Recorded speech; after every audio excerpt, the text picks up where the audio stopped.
So that's something that you can do. Other times is if the person is, they're just putting their hands and they're moving like this, you can and then you can reach and catch it and bring it in.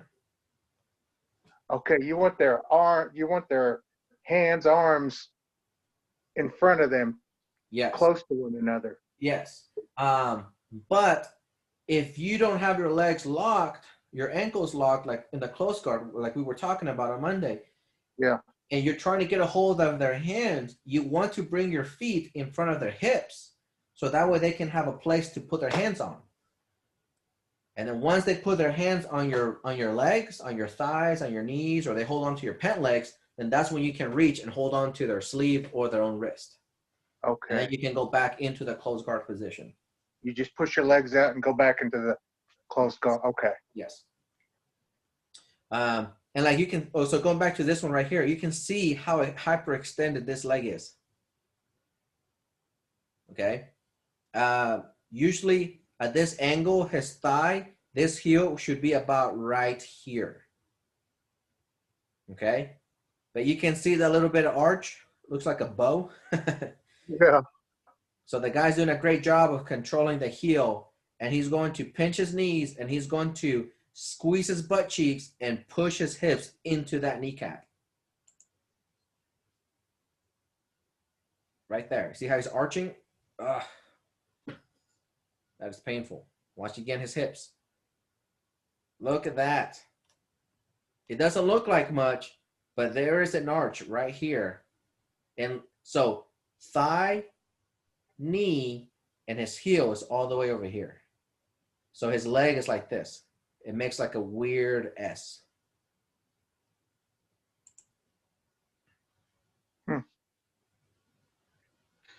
Yow.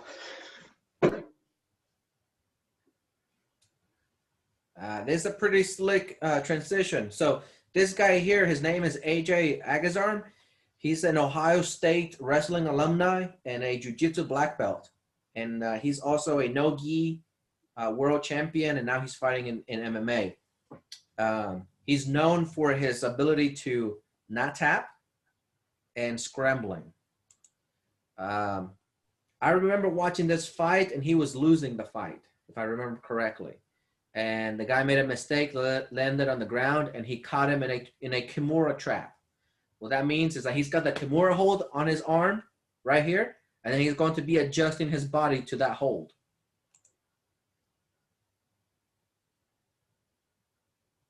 Switching it over to a regular armbar, and then he decides to put the foot through, and he's going to bring the knee behind the head into a triangle position.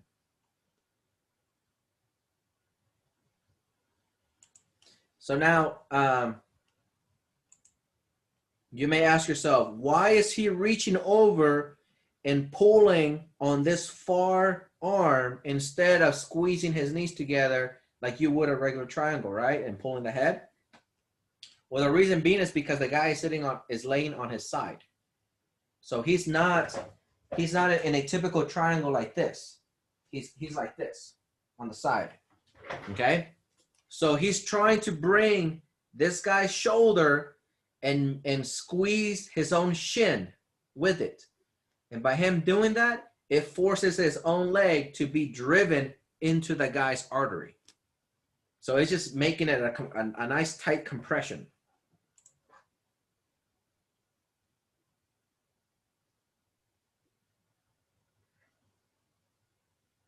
And the guy said he didn't tap, but video shows otherwise.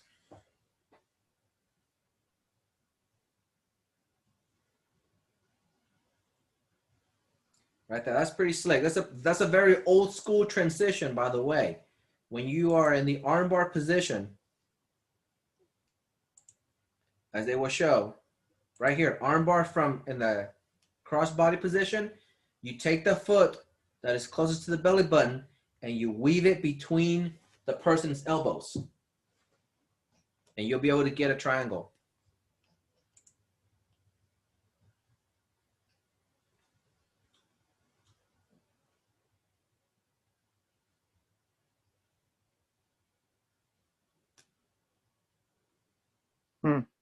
Let's see here. I've never seen that. Yeah, it's hard to pull. Well, it's hard to pull off now in competition because everybody's pretty aware. But at MMA, you can do it. It hasn't been done in a while. Let's see what he's got here.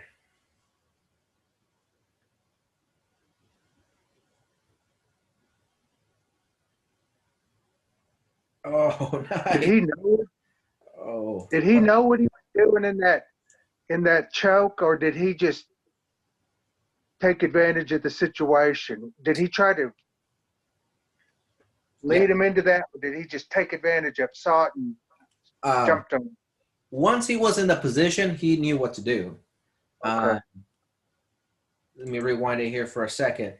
Well, first of all, he's got really good control right off the bat. He's got the guy mounted. You see his feet; they're hooked into the guy's knees. Great job. The guy on the bottom, fantastic job defending and getting out. I mean, he's got a nice little elbow and knee escape, but right there, that was his downfall, is that he came up and he tried to chase that single leg. Let me rewind it here. Man, great job, knee and elbow escape. Right there. He's going to roll into him and attack this right leg of his. Immediately, this guy senses it, and he puts his arm behind the armpit, and he brings it over here to the other side of the chin. And he switches it over to that power Nelson, okay, from wrestling, or the three-quarter Nelson, I believe is how it's called. So he's using this forearm and this elbow to put pressure behind the guy's neck, and it's going to cause his body to go down on the ground. And he will switch it into what they call, I believe, is a Japanese necktie, the name of the submission hold. But in wrestling, it's more of the like a power quarter Nelson.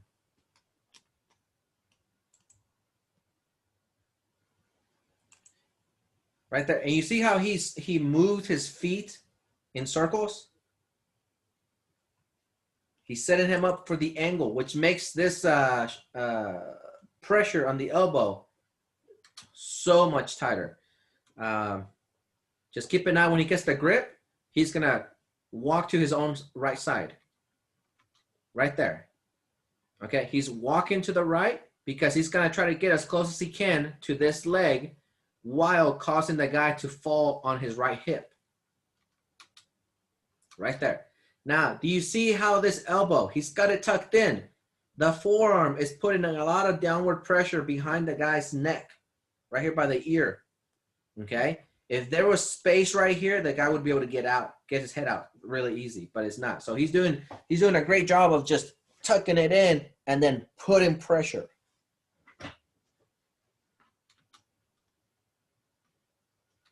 The only thing, I will say this, the only thing right now that is preventing this guy from really tapping right now is, well, two things. One, his grit, and two, he is on his elbow. Okay? The angle is still kind of off. Most people will tap here because it's still painful. It's a neck crank in a way.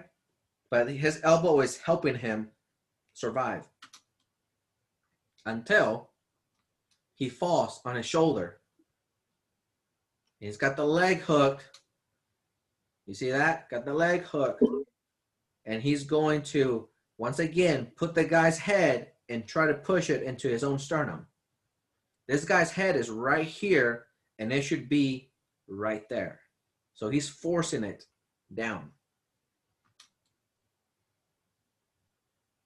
God, that is so painful.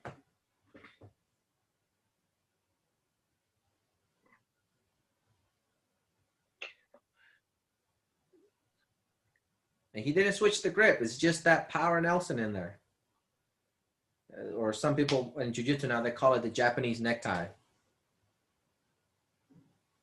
What does that do to your muscles in your neck? Is it, or can you get a broken neck from that? Yeah, absolutely. You can get a broken neck.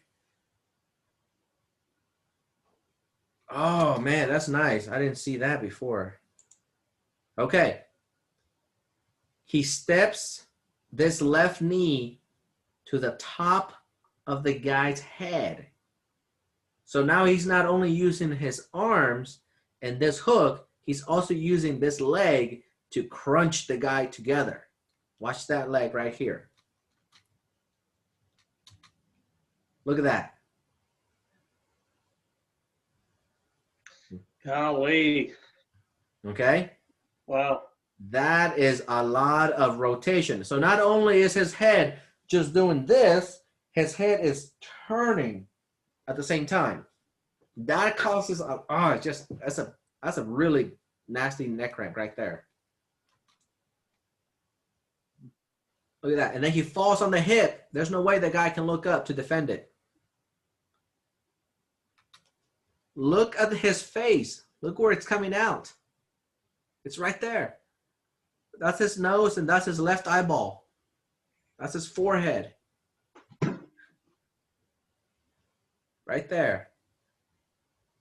Okay? So his face literally got pulled down and twisted, and then he did an involuntary like exorcist head rotation.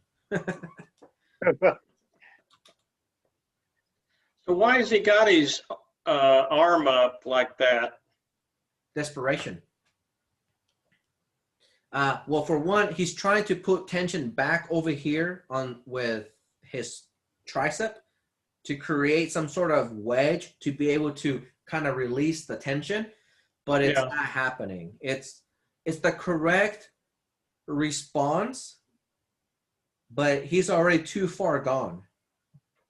He has lost too much control that it's not helping him, and it actually probably made it worse. Because he's doing this to try to create like this gap in here to kind of free his neck. But because it's twisted and he does that, it creates more space for his neck to do this. So if he feels like he's getting cranked even more.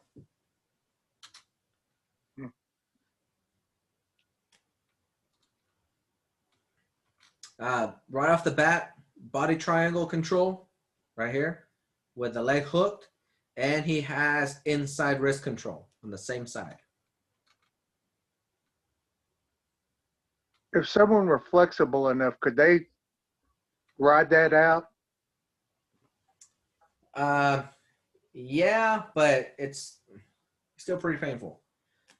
So a couple of things that this guy, in my opinion, he should be doing. One is, yes, extending this arm like he did right now to release the wrist control. He's doing a good job of having the inside wrist control on the other arm, but he needs to kick this heel up and then slide it over the guy's toes. That should release this grip right here and would give him a fighting chance to be able to turn around inside the guy's guard. But instead, he is turning to the wrong way. Okay, so whenever the body triangle, you want to turn towards the toes, not towards the knee that is bent. Okay, the way how he's turning, he is allowing the ground to push this foot further into the grip, causing this to be tighter.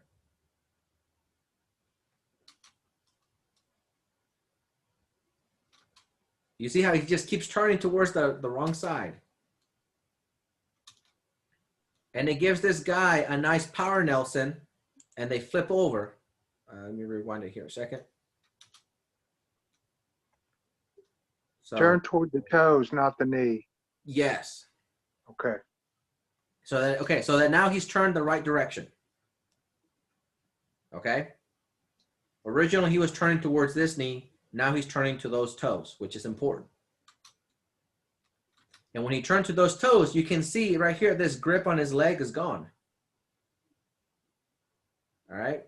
So then at that point, what he should do, he needs to crunch down. So his head needs to be about right here. And by him doing that, it allows his hips to butt scoot into the guy's own butt and allowing this knee to be behind the heel. And then he can do a reverse hip escape and he'll be out.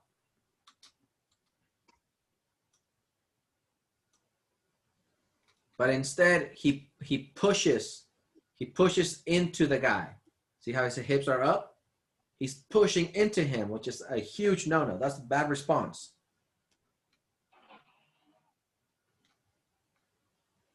And he gets stuck into that face crank.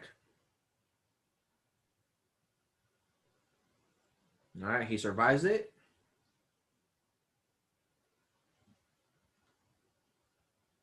Okay, he's trying, okay. Again, you can see him arching his body. Okay, he's on the ground. And he's trying to arch his, so he pushes his body up into the guy. Okay, so watch. His hips on the ground. Pushes his body up into him. And he gets stuck into that rear naked choke. That is somebody that's not have proper back escape and defense. It's already too late. It's just a matter of time.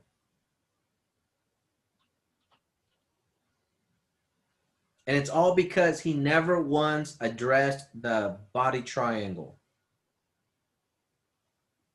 Oh gosh, I guess that's from the beginning. See, it's right from the beginning. He never addressed it properly. He's always too focused on the choke defense. And even then, it wasn't that good, in my opinion.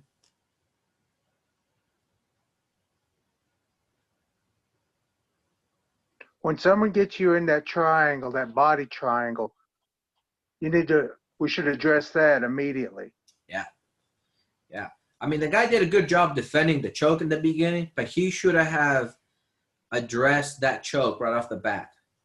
That is the end game whenever you are in that body triangle. You have to address that grip. Otherwise, you're going to run out of breath. You're not going to be able to move, and you're just going to be risking and exposing your throat even more.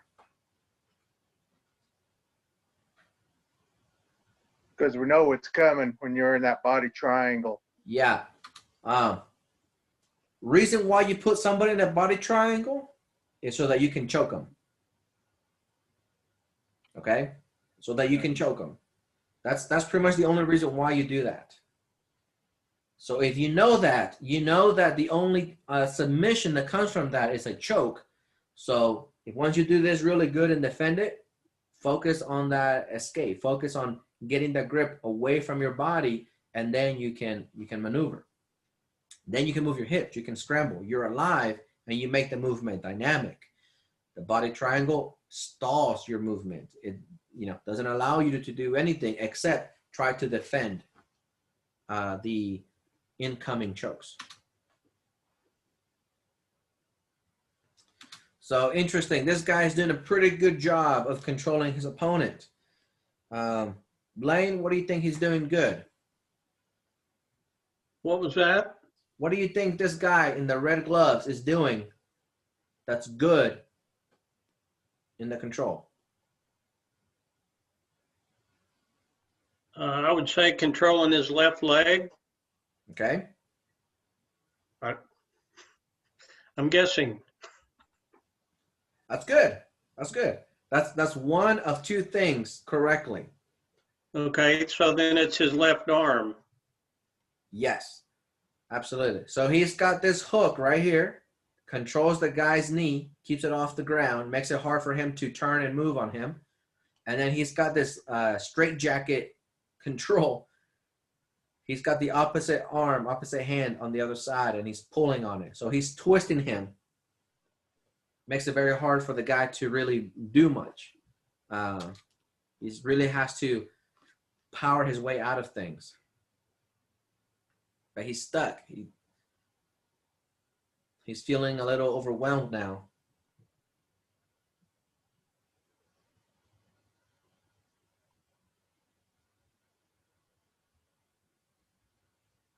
Oh, man, that was tight. So good control on the guy. Notice that when the choke is already set, so he goes for the rear naked choke, and the guy does a great job of defending this top arm. And so the guy in the red gloves quickly switches it over to that gable grip. So that's what he's doing right now. He's choking him in that gable grip. He's pulling his forearm into the guy's throat while he's pushing with his shoulder down into the guy's neck. So there's that collapse. And then to top it off, he uses his left leg, he puts it on the ground, and he extends it, causing him to drive his hip into the guy's body and choking him completely. Watch his leg. It's extended. Makes it so tight. So how did you know that he switched to a gable grip? It's a standard motion. Let me show you back over here. So right here, that's good. You see how the guy is defending the glove? Okay. Okay. So when I hit play, he's going to pull, he's going to let go of this grip. And that hand is naturally just going to turn and go into that grip. Right there. Now you see his right hand? Now the glove is upside down. Okay. That's the choke. Okay. Start from the beginning here to see it in full motion. So keep an eye when he goes for that choke. Keep an eye on that hand.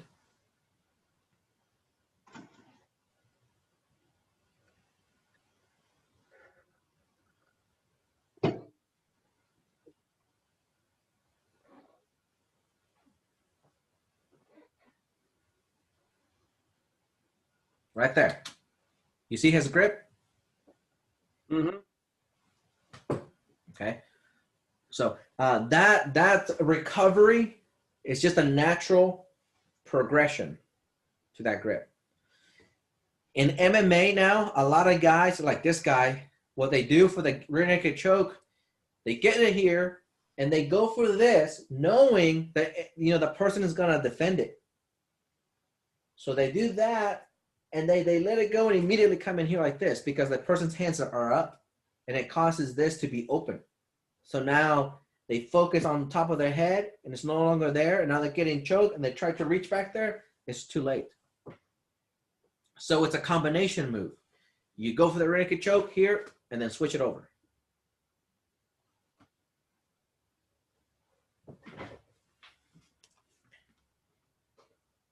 It can be very slick.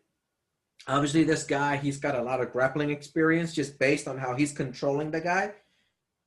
I would not be surprised if he's a black belt or a high-ranking jiu-jitsu guy, just based on how he's moving his body and his hips, and obviously the control that he has with the grip, the smoothness that he has with that grip.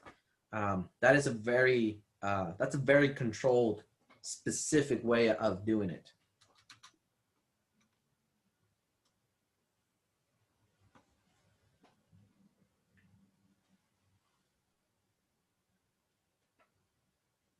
And ouch, there goes my knees. All right, I see a different angle.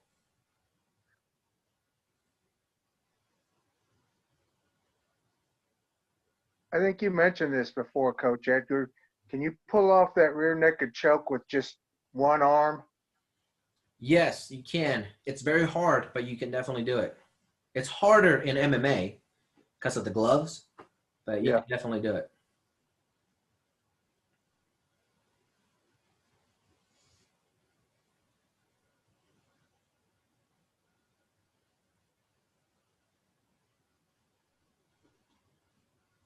All right, let's see what these guys are doing.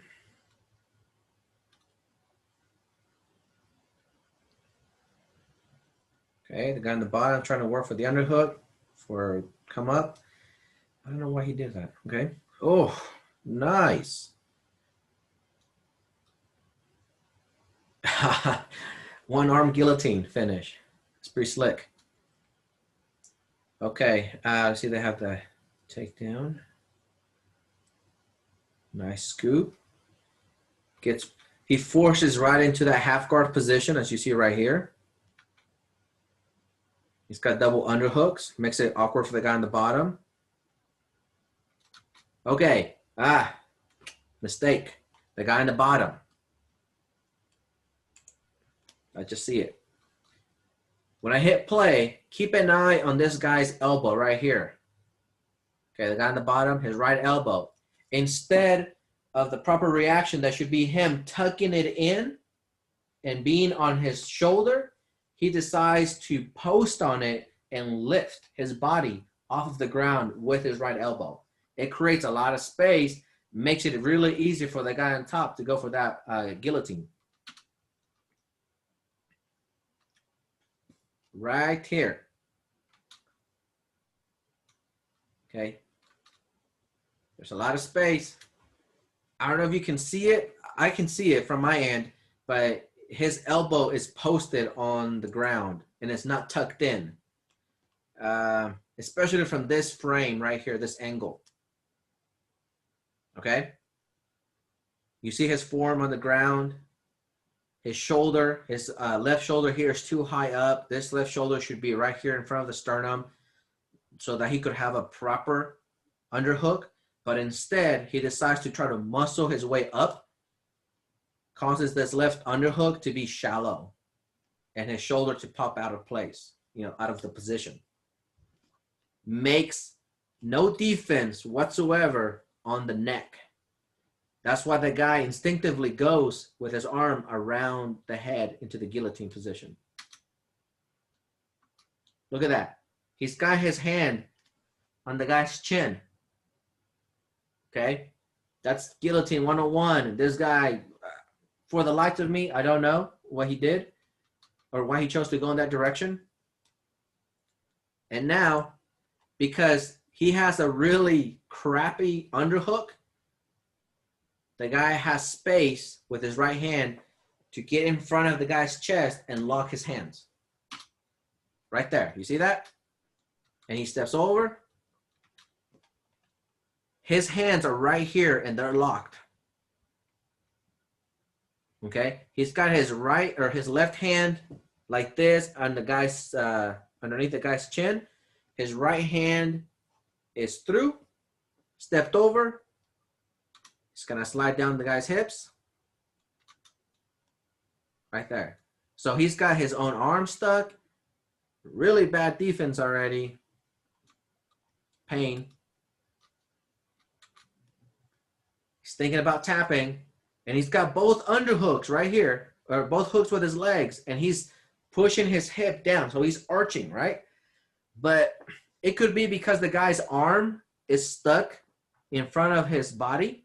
He can't get that last little bit like of a centimeter to actually finish the choke properly. So he's going to let go with his right hand and post on the mat and give him that additional space. Right there. You see how he posted on the mat? And he immediately taps. Rewind it for a second. Okay. So post this. He will do that on the mat real quick. That's so painful. Look at this. His shoulders are flat on the ground. His hips are flat on the ground, and his head is almost at a 90-degree angle off the ground. That's a lot of pressure on the neck. And yeah, that's a perfect example of, let's say, brown belt versus a blue belt in comparison. The guy on the bottom, the blue belt version, he has an idea of what to do in that position. He's in the half guard looking for the underhook, but he still makes that typical beginner mistake of propping on his elbow to like bench press the guy off of him. That creates a lot of space. The other guy being a brown belt, more experienced, man, that was just a walk in the park, so to speak, when it comes to submission setups. That is what you would hope everybody you face will do, those type of mistakes.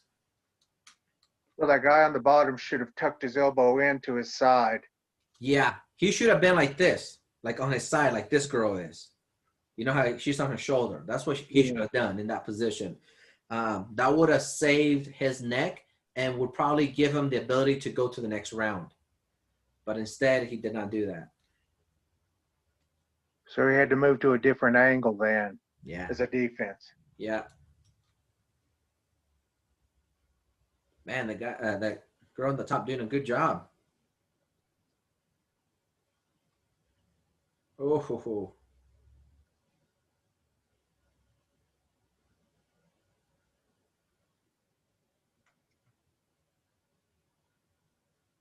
Okay, let's see. She finished with a rear naked choke. Yeah, she does. She's tapping with her foot. Okay, let's rewind that real quick. Okay, so first of all,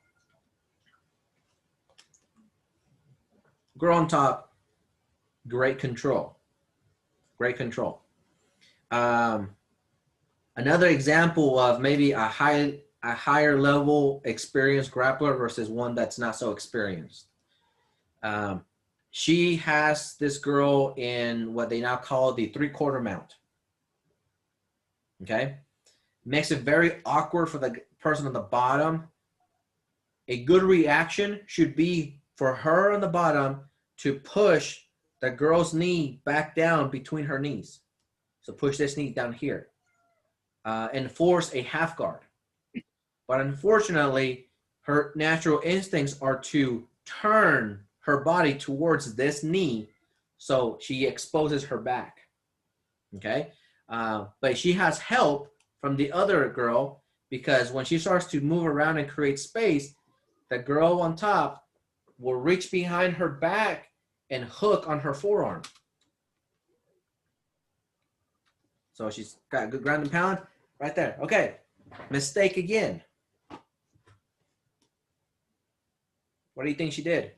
What do you think she's doing wrong? She's bracing her. She's using her elbow as a brace. Yeah. You can't do that. You cannot do that in this position. Okay? Don't ever do that. So now there's a lot of space right here underneath her armpit. The girl on top is going to take her right hand and she's going to weave it and get a hold of her forearm from underneath her armpit when we hit play. This is going to help force her, turn her back down into her belly. Okay? Again, this is such a bad reaction and another example of an experienced high-level grappler versus an inexperienced mid-level grappler, okay? She has an idea of what she wants to do, just has no idea really what's going on.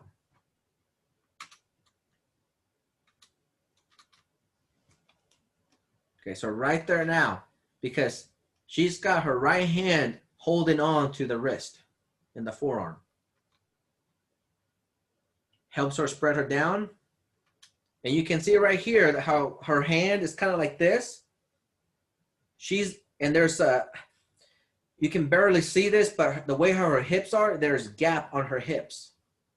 Between the hip and the floor, there's a gap. And you can kind of see right here, you can see through the mat.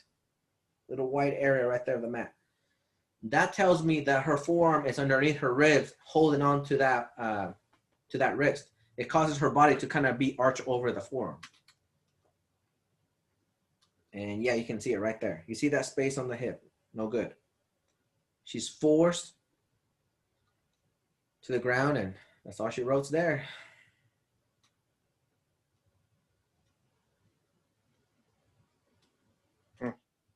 Man.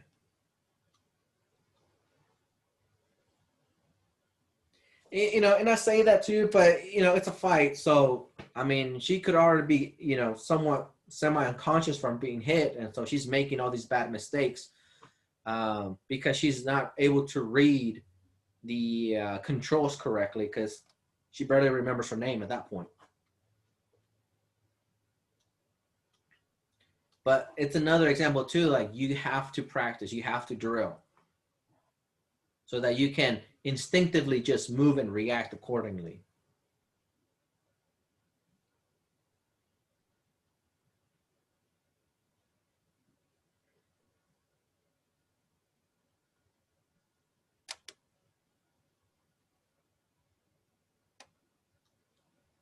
All right. Okay. So the guy in the red did a good job defending, but now he's stuck again.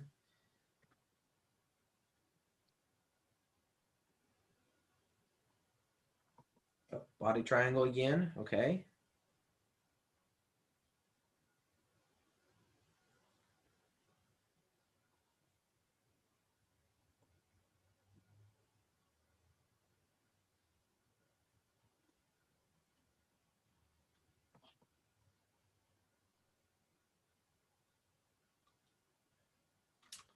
All right. Okay. Let's take back and see some of the things the guy did right and wrong.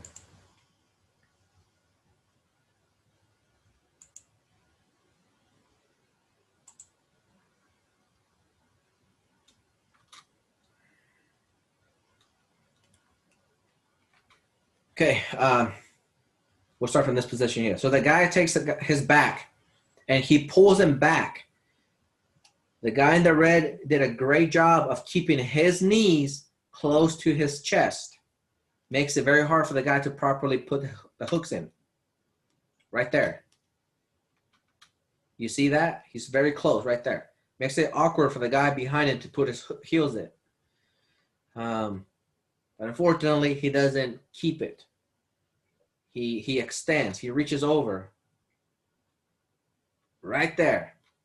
That mistake of him turning over and using the fence to kind of get him to turn, that creates a lot of space between the left knee and the guy's chest. Makes it easier for this guy to try to control that hip. Now, I will say this. If the guy in the black did not have the fence to be able to push off from, the guy in the red would have reversed that position. Okay? But the guy in the black shorts just had better awareness of the cage in this scenario.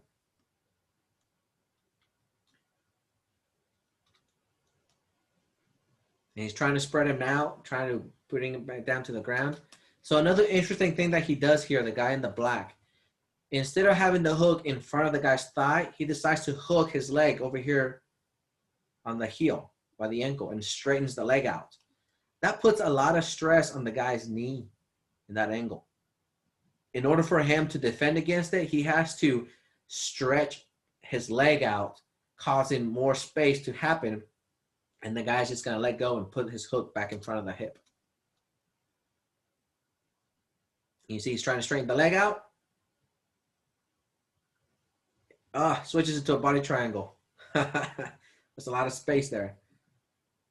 He took a stroll and still got it. So the guy turns to the knee and he realizes that mistake. And so he tries to turn back over to the toes. He's doing a great job defending over here, the wrist controls.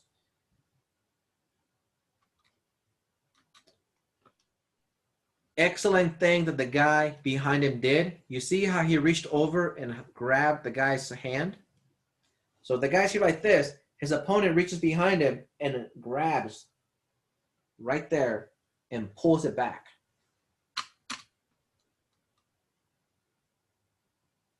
That makes that hand weak and easy for him to get that arm through. And at that point, it's already too late, too tight.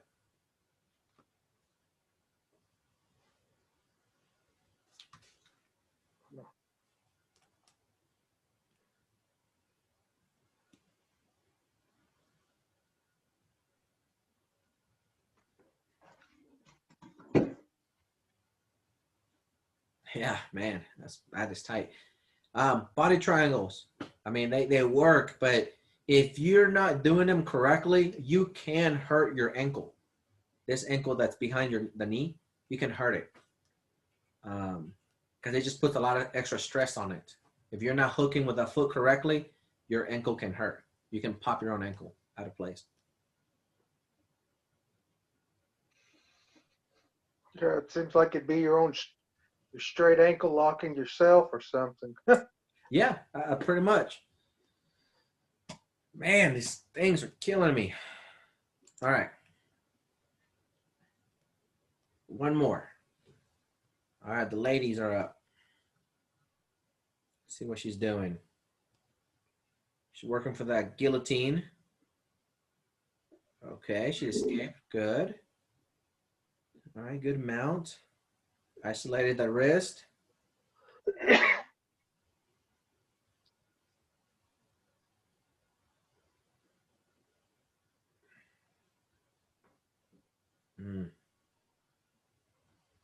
All right. Looks like it's a textbook armbar from the mount. And okay, maybe not. Oh, she switched it to a triangle. And she's gonna go for an armbar. Nope. Changed it over. Okay. Looks like it's gonna be a front headlock position. Now she switches it over to a crucifix type of control. She's got that Kimura grip back there, ready to go. So she decides to take the hooks to go to the back. She's too high up, but it's working for her. And she's got the choke in. Regular RNC choke. That's it. So this looks like it's one of those cases where if something doesn't work, don't force it. Just move, keep moving, correct? Yeah. Adjust your position to the hold that you have. Adjust your position to the hold you have. And another clear example of a high-level grappler versus someone who does not really understand what's happening on the ground. All right?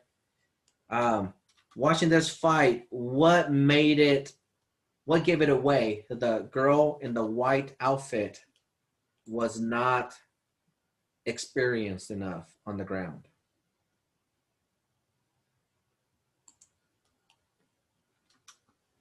Can you guys answer that question? What gives it away?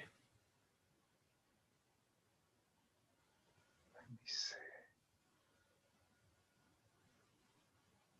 She's got enough awareness, but she's not experienced enough.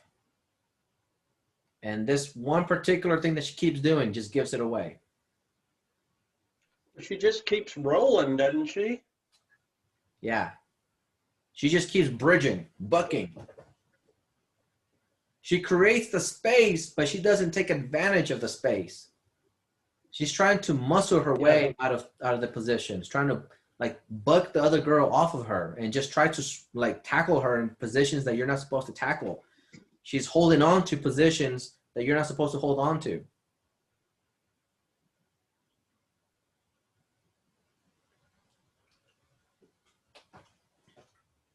You know, this could be a case where she may be probably the more experienced like grappler from the gym that she comes from, so she doesn't have somebody on a regular basis putting her in these awkward bad positions, so therefore she is not reacting how you're supposed to. You know, or she just comes from the camp to where they focus more on the technique, like, you know, remembering sequences of techniques instead of actually figuring out the weight distribution and the angles and the leverage of jiu-jitsu, which is the girl on top. She clearly knows and understands just the way how she's reacting to her and moving and controlling her and ultimately setting her up for that choke. That's a lot of experience difference. And you see that a lot in fights. Okay. Cool. So you guys have any other questions or anything you want to go over? None. No. Nope, Just good stuff. Cool. All right. So Some mat time. what's that? Need some mat time. Yes. So Friday, if you're able to get like maybe 2 towels and roll them up, and we'll be using them for some drills. That way you can have the towels to put your knee on, so that way you're not going to hurt your kneecap on the bare floor. So how do we roll them up? Like a tortilla, like a taquito. So you can put 2 towels on top of each other and then just roll them in. Hey, I'm a white guy. I don't know about that. Friday, you will know. Okay. You will learn more than just jiu-jitsu, my friend. All right, guys. We'll see you guys Friday. See ya. Okay. No.